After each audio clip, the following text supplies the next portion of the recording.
antibody reaction by capturing that antigen, which is a toxin. This antibody captures it and neutralizes only that toxin which is freely circulating in the body, which is not yet attached to any cell, which has not yet entered inside the cell. So freely circulating toxin is neutralized by antitoxin. But the antibody against antitoxin have got no effect on the bacteria, and therefore bacteria do not get killed. So bacteria can survive and may produce a small quantity of toxin, but as soon as the toxin is liberated, the antibody is captured and destroyed. So there may be presence of bacteria, but no diphtheria disease. Okay, sir. Okay, good thinking. That's precisely what is required, is analyze the issue, go through the details and find out what happens stepwise. Don't just take it that diphtheria vaccine protects against diphtheria. Yes, it protects against diphtheria disease caused by toxin, not anything else. It cannot protect against colonization. Okay, good. So I think there are about 65 of us over here in the meeting. Yesterday also I mentioned that please make sure that you are punctual. I still feel that some of your friends are not yet punctual. I would suggest you people to talk to them that we all should be punctual in our activities.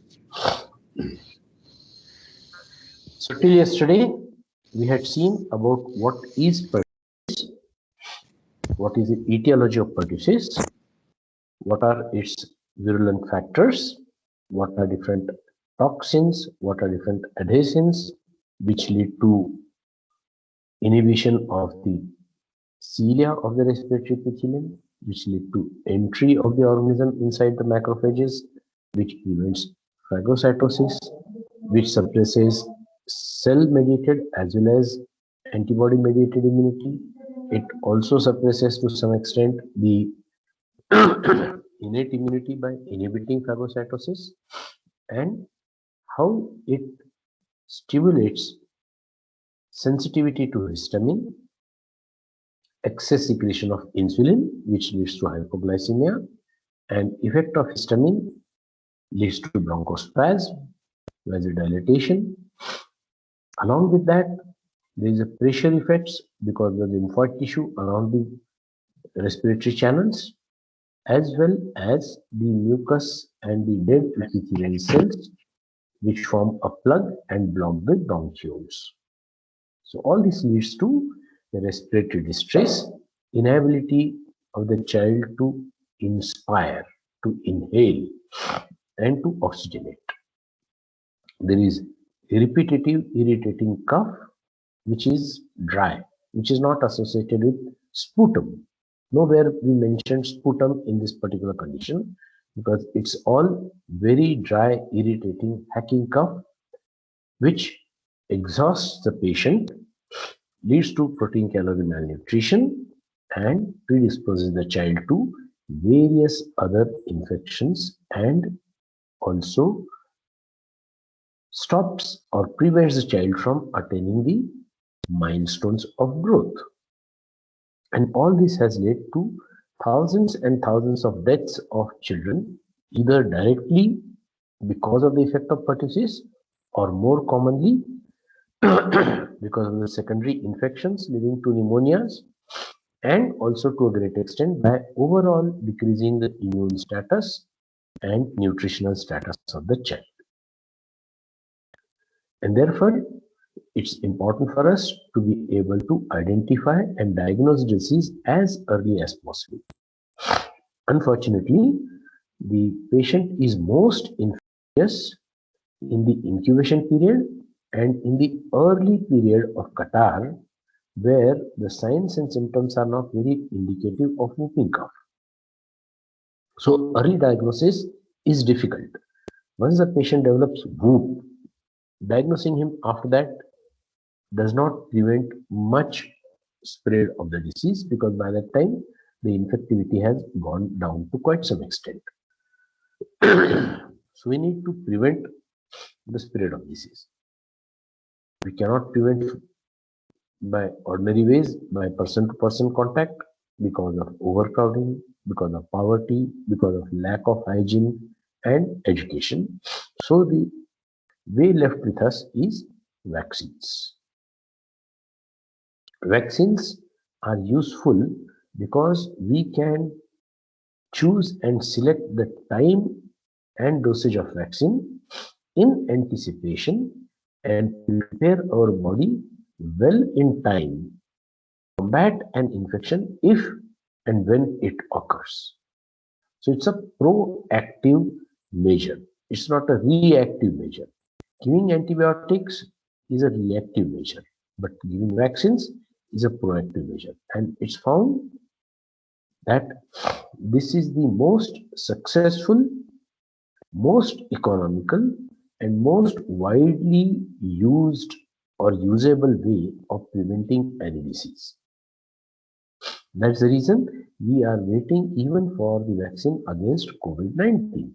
Hopefully, it should come in another few months' time. May not be available to everybody in few months, but maybe over a period of 6 months to 1 year, it should be available to everybody, and then we all can be saved from COVID-19 disease. For diagnosis of pertussis, we have to primarily depend on history of lack of vaccination and then the clinical history as epidemiological history, whether there have been other patients suffering in the neighborhood or in the school or in the family. They will give us a clue that next patient which comes to us also may be suffering from whooping cough.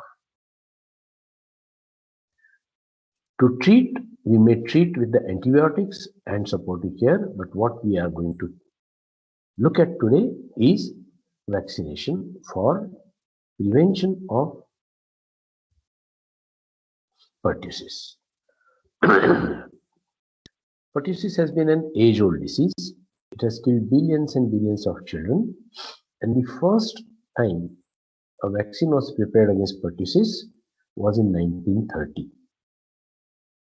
And during that time, the same Koch's postulates was used, and on the basis of the organism which was isolated from there, the simplest way of preparation of vaccine was take the bacteria, grow it in large number, kill the bacteria, and then inject the suspension of the bacteria, hoping that the body will react to different components of the bacteria, provide immunity which should be protective.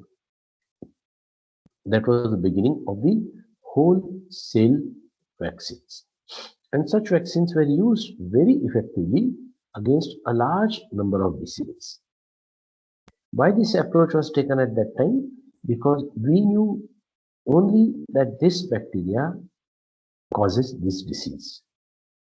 But our knowledge about various components and various virulence factors, various toxins which are produced by the bacteria, the mode of action of those vaccines, their antigenicity, etc. was lacking. But the vaccine which was produced, wholesale vaccine, was very, very effective vaccine. This vaccine, when introduced into the body, introduced very large number of antigens. Antigens of whole bacteria.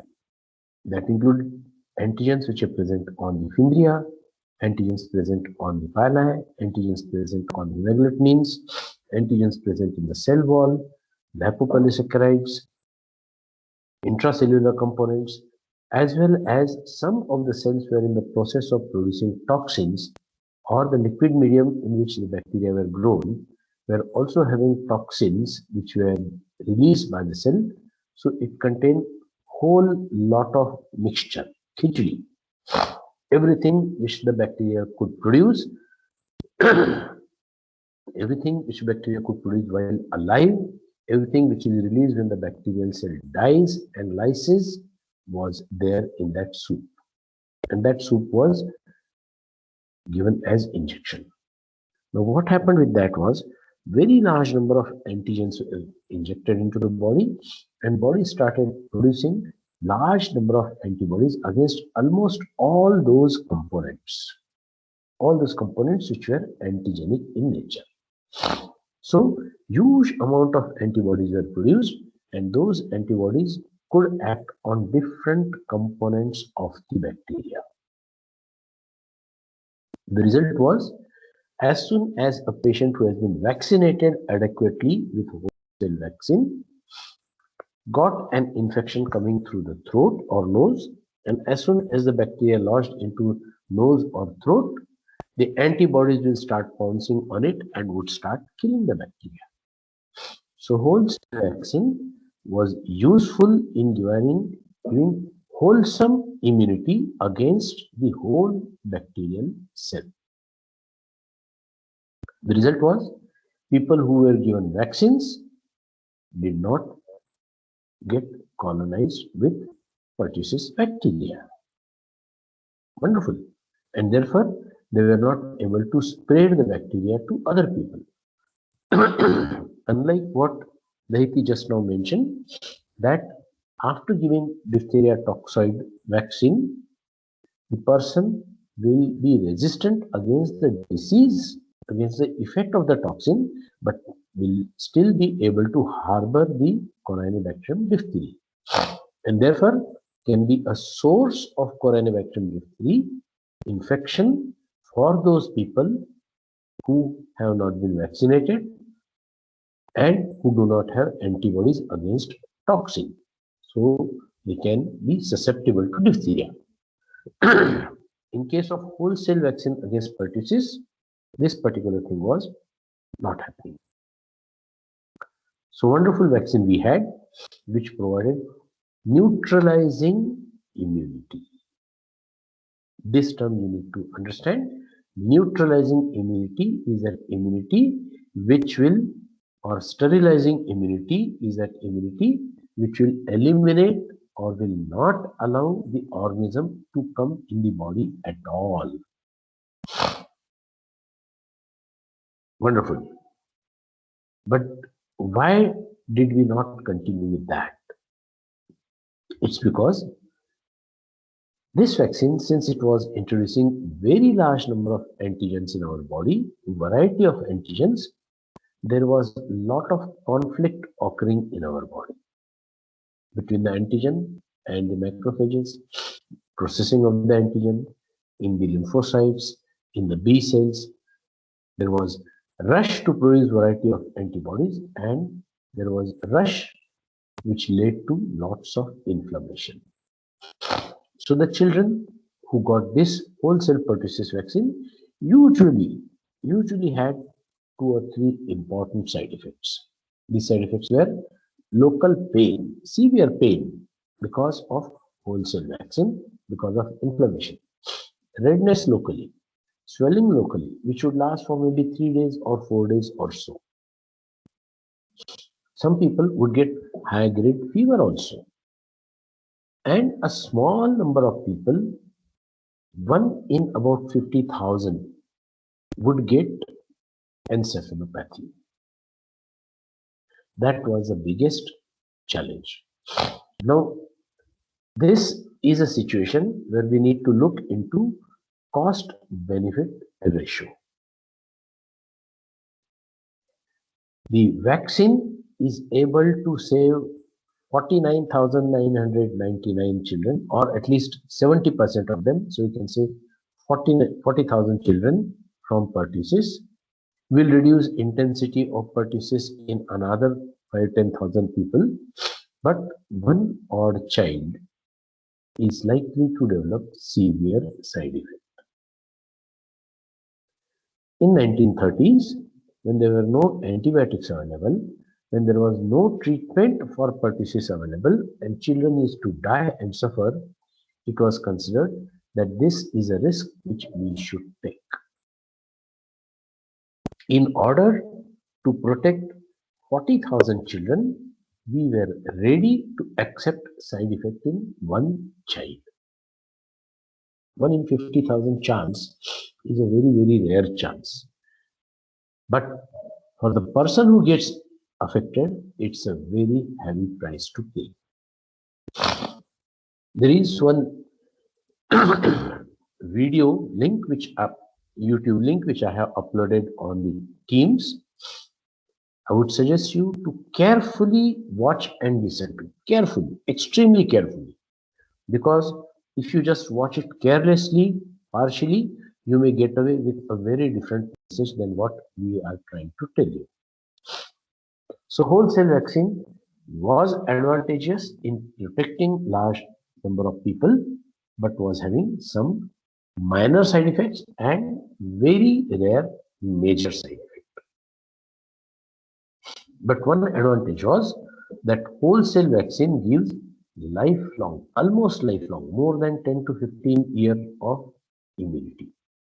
And that was considered excellent outcome. In developing countries where healthcare services are not available, where early diagnosis and treatment, even when the antibiotics are available, is not possible, where the complications can kill the patient, this wholesale vaccine has been given. And it has been given in the form of DPT. I'm sure almost all of you must have received this vaccine, because when we were kids, this was the only vaccine available. So DPT contains toxide against diphtheria, toxide against tetanus, but whole cell mixture of pertussis. So all three were capital, B capital, T capital, P capital, because they were in large quantities. It was also thought that the toxides of diphtheria and tetanus not only give immunity against tetanus and diphtheria toxin, but also help in stimulating the immune system, in giving better protection, better response against the pertussis component of the vaccine also. So there was an potentiating effect of DT on the P component of the vaccine. So far so good. Everybody was happy because large number of doses were produced and it was being distributed. But then came in Alexander Fleming. What did he do? He discovered penicillin. And that led to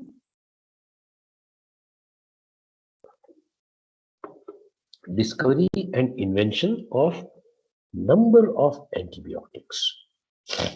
And it was found that we have got large number of antibiotics which can be used very effectively to treat patients who develop pertussis. So we had now two tools, one to prevent and one to treat. The tool to treat became cheaper and cheaper. The antibiotics became cheaper and cheaper, become more readily available. So people started questioning, should we risk that 1 in 50,000? Now 1 in 50,000 risk was very small risk initially, but once the antibiotics were available, it became a relatively larger risk. So should we take that risk of causing minor side effect of pain, fever, and in-season cry for 3-4 hours or 1 day in the child? It's very distressing. 2-month or 3-month-old child who keeps on crying whole night, refuses to have feeds, and gets fever and has got a swelling on the arm, it's very, very distressing for the parents. So people started asking questions, should we take this vaccine? And then large number of people stopped taking vaccines because they were demanding there should be better vaccine which should have less side effect.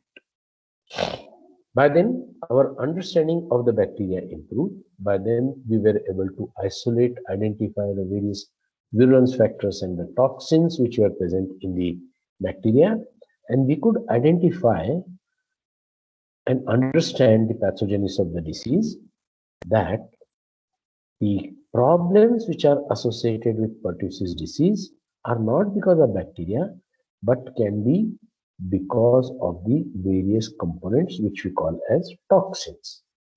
Pertussis toxins, pertectin, agglutinin, and tracheal toxin, and so many other things are the ones. So the scientists started thinking, why can't we apply the same technology which we use for diphtheria toxin to be converted to toxoid, or tetanus toxin to be converted to toxoid for pertussis also? So there was purification of various toxins, and as we mentioned, E. coli were used to produce large quantity of pertussis toxin, which is a major component of virulence factors. Once we had cell-free toxins available, it was easy to convert those toxins into toxoids, and then have a combination of maybe one, two, or more than two components of these toxoids to form a vaccine, which was the beginning of what we call as an acellular vaccine for pertussis.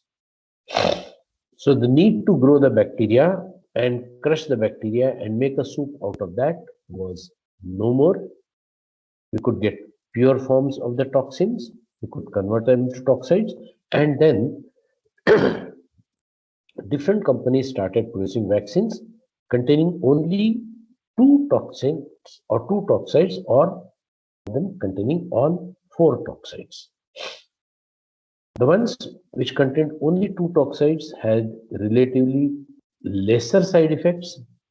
Those which had four toxoids obviously had little more side effect, but were more effective in preventing the disease because they were producing antibodies against all virulence factors. So now we have acellular vaccines. But it was seen that the only toxoid of pertussis bacteria, if it is given, is not highly immunogenic. It will not lead to antibody production in majority of the people, maybe only 40%, 30% or so. So there was a need to add an potentiating component in that, and they found that it's better to add a diphtheria toxoid and tetanus toxoid along with the acellular pertussis vaccine, and that became TD small a p. Small a means acellular. So that was the beginning of a combination vaccine containing toxoids of all three different bacteria. And these toxoids were found to be very good, giving humoral and cell-mediated immunity.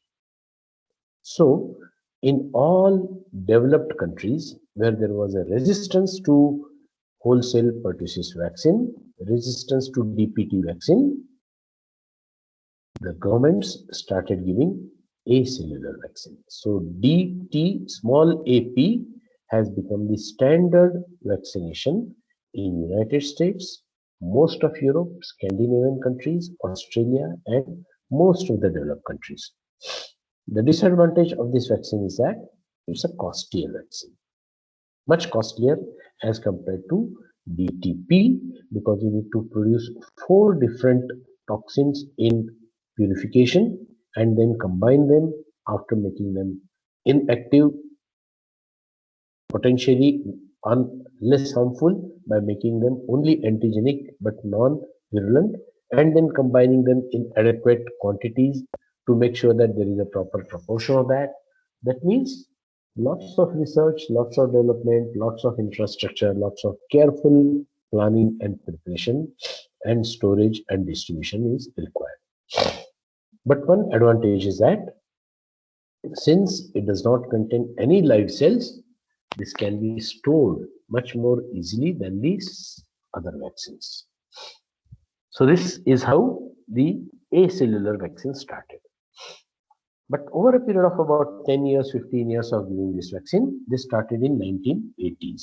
So maybe Some of you who were born after 80s might have received acellular vaccine if these were available at that time, or you might have received a DTP, which is a wholesale vaccine. Anyway, if you have received a wholesale vaccine, you must have suffered from pain and fever, but your parents have taken care of you. So now don't worry about that. But make sure that you had a vaccine, either acellular or cellular vaccine. Over a period of time, it was seen that the immunity provided by DTAP is short-lasting, maybe just about 10 years or so. Now see, this vaccine is to be given from 2 months of age. There are 1, 2, 3, 4 and 5 doses to be given to make sure that the vaccination schedule is complete and the person is protected. Of course, after giving 2 doses, the protection starts. This disease is usually not a disease of infants because the child will get infection only when the child starts going to school or meeting with other children. Yes, in the home, the child may get infection from a sibling also, but commonly a disease in the younger children of maybe 4 years, 6 years or so, and by that time they are given 5 doses, so they are fully protected. But this protection lasts for about 10 years only. So that is a problem. That means by the time the child starts going to college, 15 years, 17 years of age, the immunity could have gone down. And if at that time person is exposed to the Pertusis bacteria, he may get Pertusis disease. So we have started seeing that the Pertusis disease has shifted its focus from childhood into adolescent and older generation. So this is what we had talked about the cellular vaccine, its side effects, and what led to its loss or what led to its decline in use in developed countries. But in some of the developing countries, even now, DTP is used because it is still found to be extremely useful and gives a cost-benefit ratio. DTP, maybe you can give to, for same amount of money, you can give DTP to 100 children, while maybe you can give DTAP, acellular vaccine, to only 20 children. So 80 children may not get the vaccine if we give a costlier vaccine. So that was a problem with many developing countries which continue to use DTP. Now the acellular vaccine does not give much fever because fever was related to the LPS which was present in the cellular vaccine. There is no lipopolysaccharide because the cells are not there, and therefore there is no fever, there is much less side effect. So as we seen, initially it started with only Pertusis toxoid, thinking that this is the only toxin which causes disease, but as our knowledge increased, we started adding toxoids also, pertactin, filamentous semaglutinin, and 2 or more types of Fimbria. All these antigens are added to make the multi-component Pertusis acellular vaccine. So when we say AP, that means it contains at least 2 or sometimes all the 4 components of these toxoids.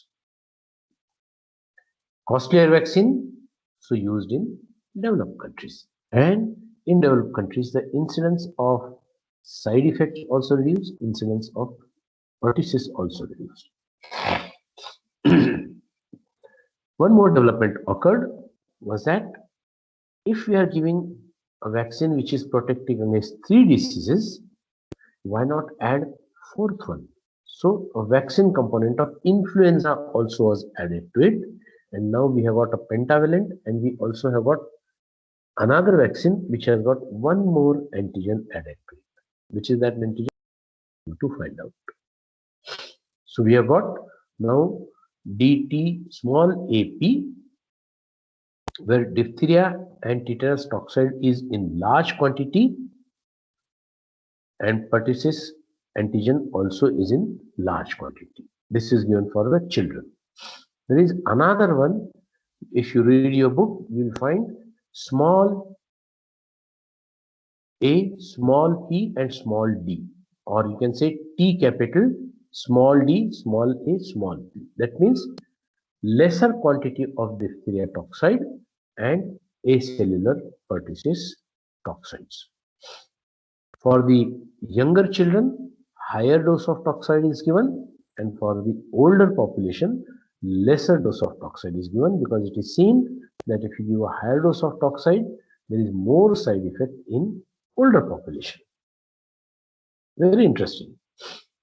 Older population gets more side effect if the dose is higher. So we have to give a smaller dose of antigens for older population. And if we do that, then we can reduce the susceptible adult population. Their number will go down, and then we will be in a position to control the infection. But please remember, acellular pertussis vaccine does not prevent colonization by the bacteria. Luckily, this bacteria does not remain as a commensal in our throat, and therefore we can get it only from one patient to another patient. So if we can have really effective universal vaccination and whole population of the whole world is vaccinated, everybody develops antibodies, then most probably pertussis bacteria will not be able to colonize in our body and will not be able to spread to those who are susceptible. This is a hypothesis. And like all hypotheses, there are always loopholes in this hypothesis also. Because despite universal vaccination, we still are seeing adult suffering from this infection, and sometimes even younger population also becoming, adolescents also are becoming. Now, if a child less than 2 months old gets pertussis, what will happen? Most probably the child will die. Maybe by giving antibiotics we can save some of them, but majority of them will still suffer from long-term consequences of pertussis. There's a most susceptible age for death due to pertussis is less than 2 months, because we are giving vaccines after 2 months. How do we protect these children who are less than 2 months of age from pertussis? That was a question. And then we started thinking that let's use the mother to offer protection to the baby. We started doing it for tetanus. By giving tetanus toxoid vaccine to the mother, we are protecting the mother as well as the baby for the first 6 months, during which period, from 2 months onward, the child starts getting vaccine. So the people started thinking, why not we vaccinate the pregnant women also with pertussis vaccine, hoping that she already had a vaccine as a child, so she has enough memory cells. All that we do is we just give one more kick, one more booster dose, and memory cells become more active, they produce more antibodies. Those antibodies, IgG, immunoglobulins, will travel through the placenta to the baby and will survive in the baby's body for at least 6 months period, during which time baby will be protected against pertussis.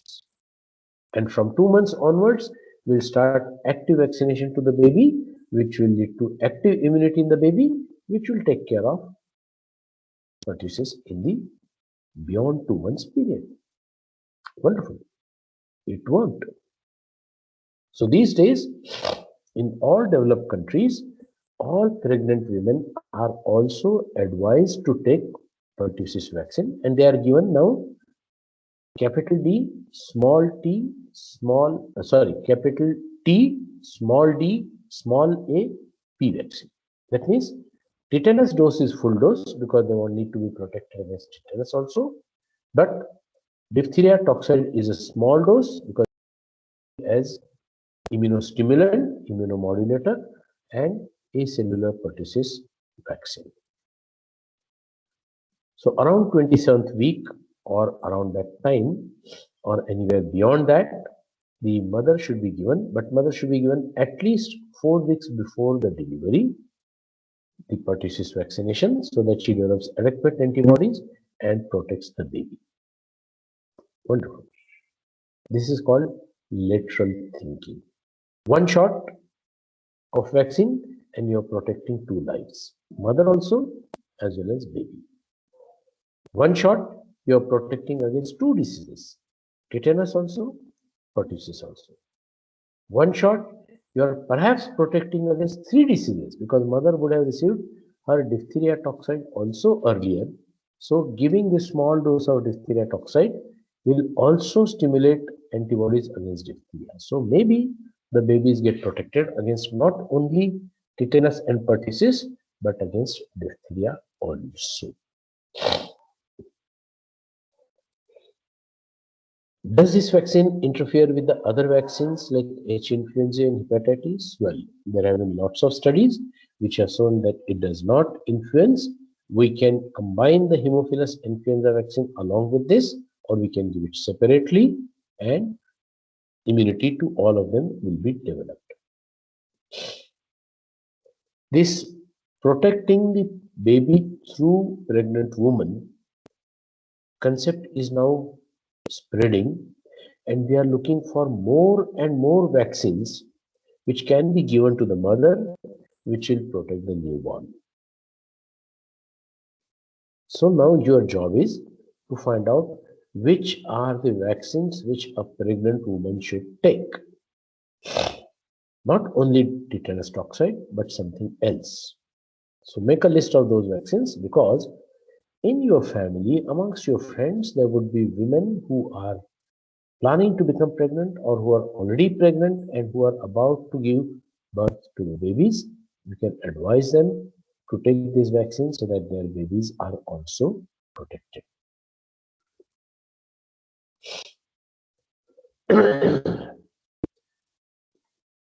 Now we had expected that once we give vaccines, the disease should disappear. Well, that was the hypothesis. And as I mentioned, every hypothesis has got some loopholes. A few things which we did not cater for. And this was seen in United States, Netherlands, France, and Finland, where there was a very high level of acellular pertussis vaccination, that despite increasing the levels of vaccination, the incidence of disease also started happening. In a study between 1922 to 1999, this was done, and if you see this graph from 1980 to almost 1997 or so, there is an increase in the number of cases.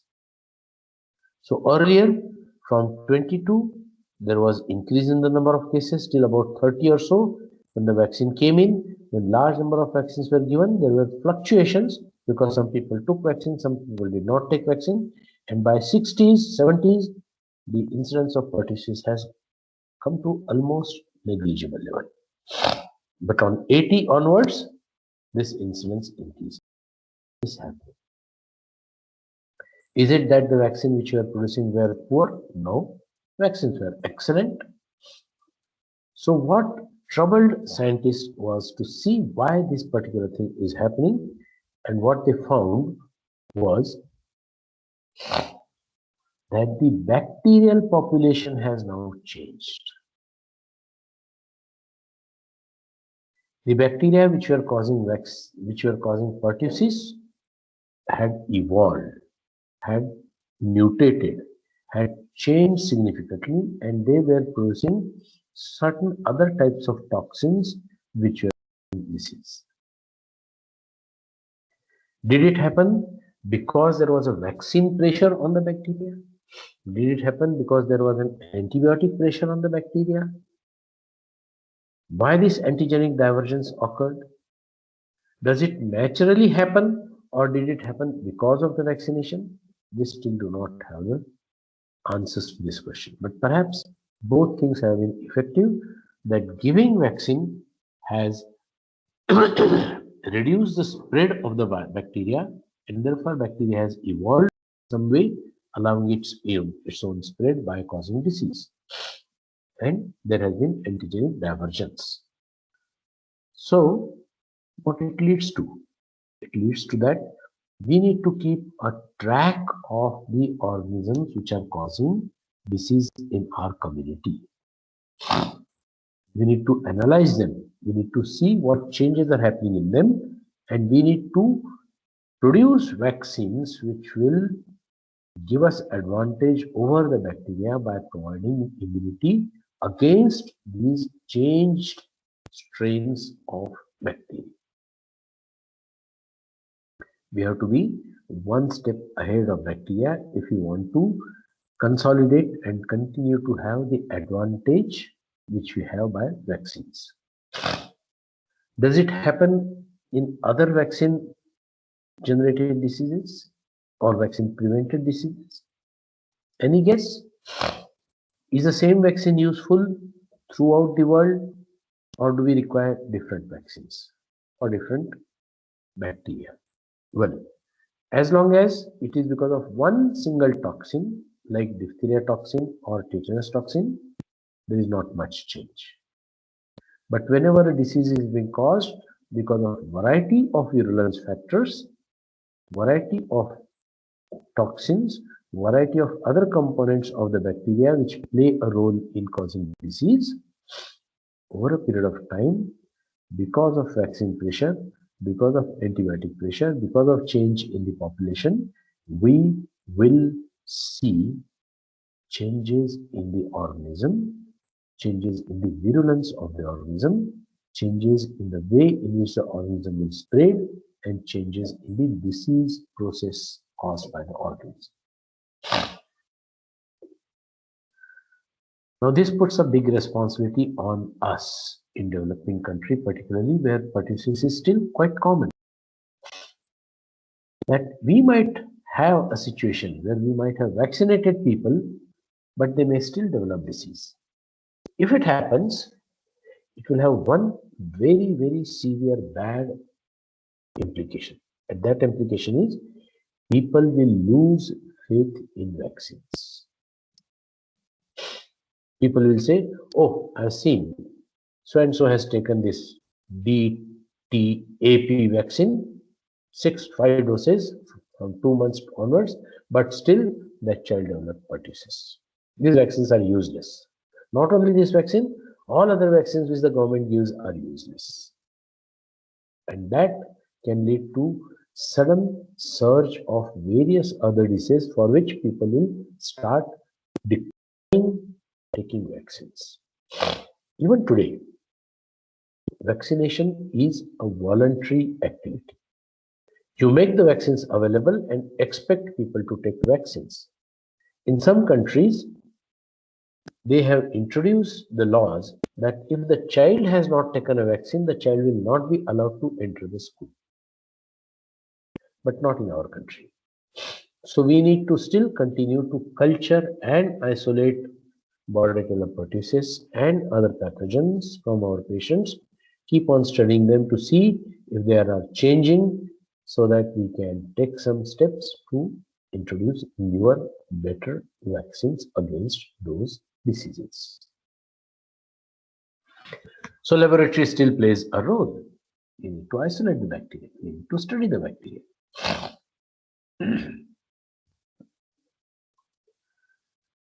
So what are the problems which come with particularly pertussis vaccine? The problems are not so much with diphtheria or tetanus toxoid vaccines, not so much with polio vaccine, not so much with with pneumococcal vaccines, not so much with influenza vaccine, but because there are multiple components in the vaccine of pertussis, we do have the issues related to complications and safety. Also, a person requires 5 doses of vaccine. It is so difficult to administer vaccine even once, particularly where the healthcare system is not so well developed, where the follow-up does not occur, where the records are not maintained properly either by the patients or by the doctors or by the hospitals. And therefore, we need to develop a vaccine which should have a single shot or maximum 2 shots, not 5 shots. 5 shots is far too many required to protect from one disease. Sometimes the children, sometimes the people start taking risk that, oh, this is painful, I don't want to take this shot, I have taken 2 shots, that should be good enough. And those people are partially protected or may not be protected at all and may be a reason for spread of infection to others. So we need to devise vaccine which will have lesser number of doses,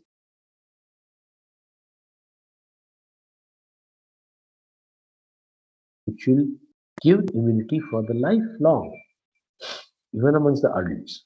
Until they have that immunity, we need to vaccinate the adult population.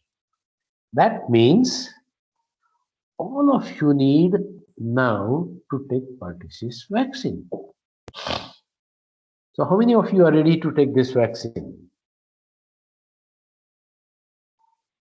Will you be willing to take this vaccine when you come to this campus so that we can organize a vaccination camp for capital T, small d, small a, capital P for all the students?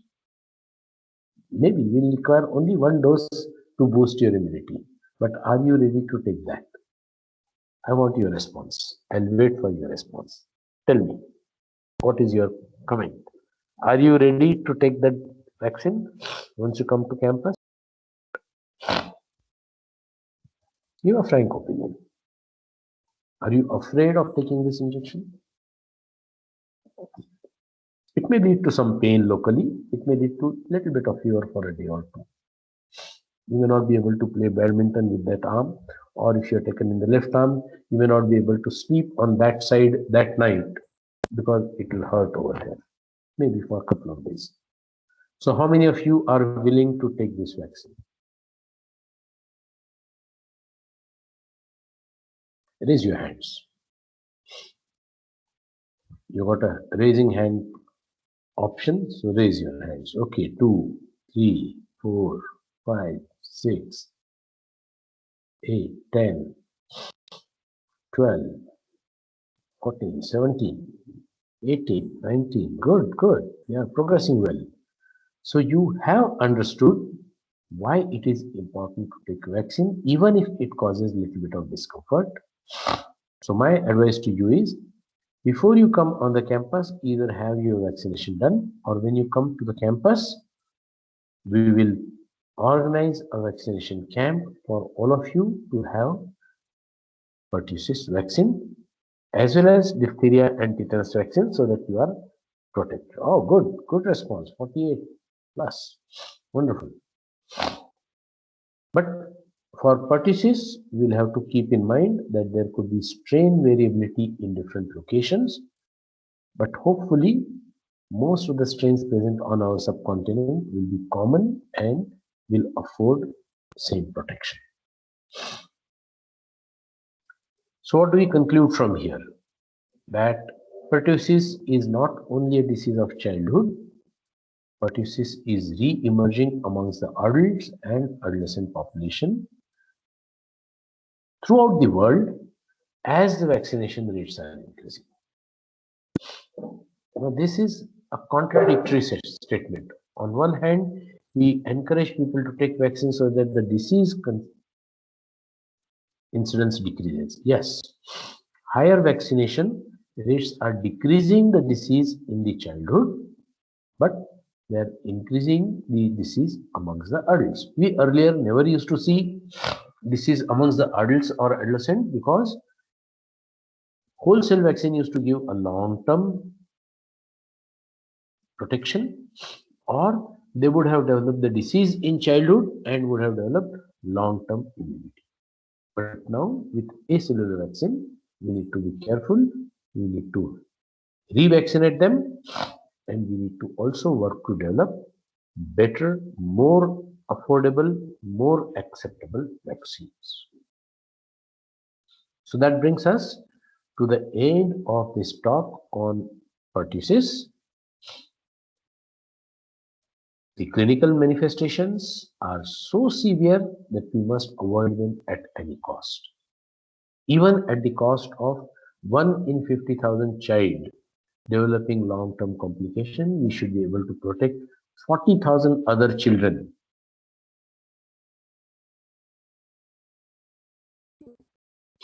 So it is still cost-benefit ratio is still in favor of the benefits.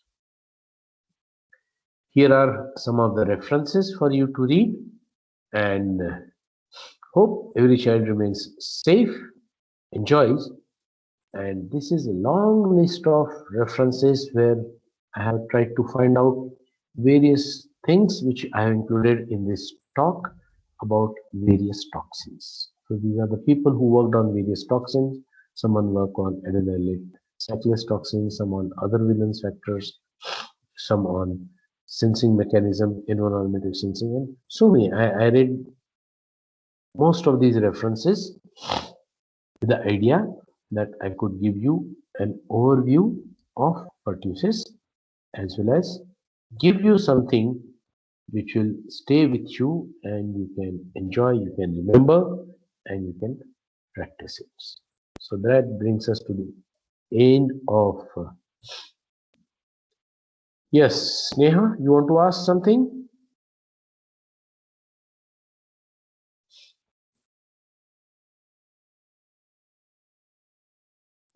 There are Shelly, you have raised the hand, so I thought maybe you want to ask something.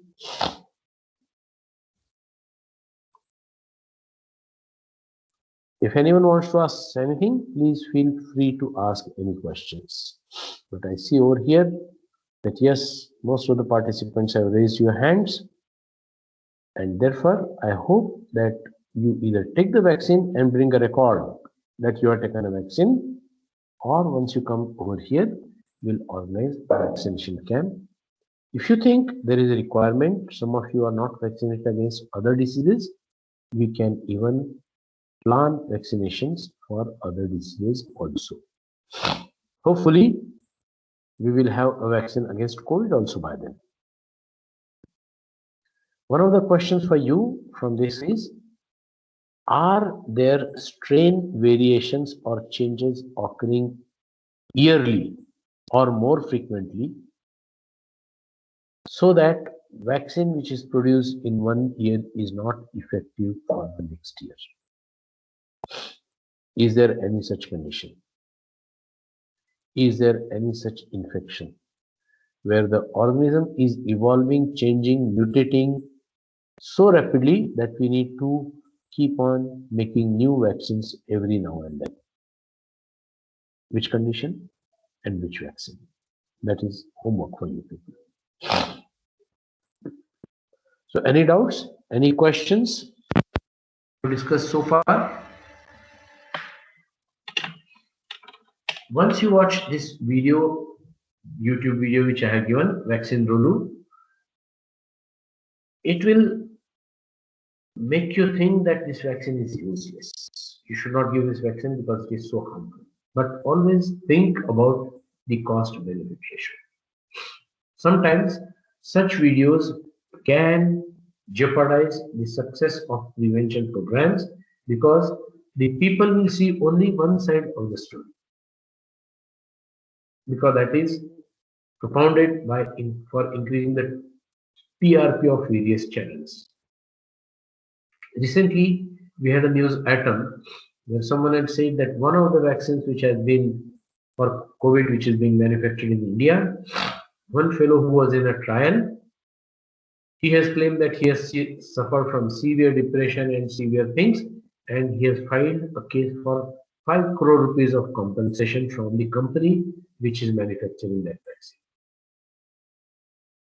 Now, such are headlines are eye-catching headlines, and people might get away with the idea that no, this vaccine is bad. It has caused such a disability in someone. But we still do not know what is the truth. Whether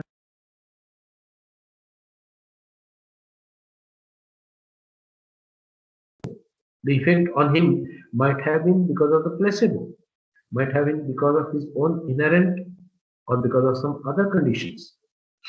But such negative publicity gets carried farther as compared to the positive publicity and takes people away from the scientific view.